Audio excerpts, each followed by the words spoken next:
This interview is brought to you by Ninja One. Hello, I'm Henry Kenyon, Senior Staff Writer for GovCIO Media and Research at Federal IT Efficiency Summit. With me is Kevin Walsh, Director of Information Technology and Cybersecurity with the Government Accountability Office. Thank you for showing up today. Hey, thanks for having me. What are some of the common hurdles agencies face when modernizing legacy systems? Sure. So we highlight four of them in our work on the topic. The first is vulnerabilities, cyber vulnerabilities in particular, as a consequence of not modernizing. As these systems get older, they're harder to secure. So the second would be unmet mission needs. Again, as these are getting older, you're having new requirements added on top, and the older system may not have been designed to meet those requirements, and this gets compounded year after year after year of not modernizing. The third would be staff shortages. A lot of times when these systems age, they stick around in the government for so long that the people who built them are retired or deceased. So that makes it hard to know what's going on inside the black box there. And the final one is increased costs. All these things together add up to making it harder and more expensive to maintain these systems. So those are the four considerations that the consequences that we highlight when talking about what agencies should think about when modernizing legacy systems. Mm-hmm. And following up on that, on the cybersecurity issue, when they're conducting modernizations, what are some of the cybersecurity challenges, or at least the issues, sort of stumbling blocks that agencies should look out for when they're running through these processes?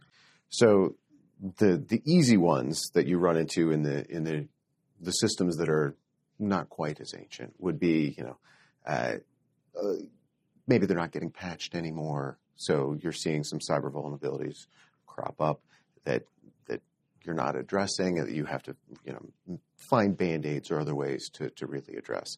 As systems get older and older, you're talking less, hey, it's not getting patched anymore. It may be that the company that built it is no longer in business. We talked about in our FAA work about some of these systems don't have spare parts available anymore. So not only are you running into cyber vulnerabilities, but you may have the aspect of it's broken, we can't software patch it, and the actual hardware is breaking down and we can't replace it. So how you figure out what combination of duct tape and Band-Aids you need to get that essential component, in some cases, working and continuing to go for the country is a challenge. When you're modernizing legacy systems, what can agencies do to reduce the technical debt and minimize disruptions of operations when they're doing this without dropping the big stone in the pond, so to speak? Sure. So we talked about this a little bit in the panel a short while ago, but a lot of times as you're modernizing, you can't just turn the new one on at the same time you turn the old one off, right? It's not purely a binary on-off thing. So you wind up with the two systems operating in parallel. You stand up the new system, and then you start slowly phasing out pieces of the old system until you can totally replace it with the new one. The challenge there is that a lot of times you run out of budget, you run out of runway, and so the old system winds up staying around just because that one last thing you need to, you haven't figured out how to move it over. And then you get this zombie system that's, limping along, and now you have to maintain two systems, one of which has cyber vulnerabilities and, unmet mission needs, increased costs, staffing shortages. And so that's a challenge. Now, AI can help bridge some of those gaps. If you're talking about staffing shortages and knowledge, AI can do a great job reading through some of those old handbooks, figuring out what this code that's written in a language nobody really understands anymore is actually saying and doing. But to mitigate that, what you can be doing is, rather than that periodic or cyclical, start the new system, replace the old system, kind of on, off. What you can do is just be continuing to modernize and refresh your existing system, which is a lot easier to do if you don't leave it untouched for, years or even decades in some cases. So I think that continuous modernization journey of just not thinking of something, oh, now it's in production, we're done, hands off, of a ongoing improvement and ongoing effort, and continuing to make that system, improve and better meet your agency's needs. And speaking of AI, What areas of AI do you see opening opportunities for efficiencies, or at least that can maybe offer efficiencies potentially? So there's so many different ways that AI could be going in the current environment. The first that I think is maturing the fastest, just because of necessity, is in cybersecurity. We're seeing reports, Anthropic a few weeks back released a report talking about how enemy states were using agentic AI to conduct cyber attacks.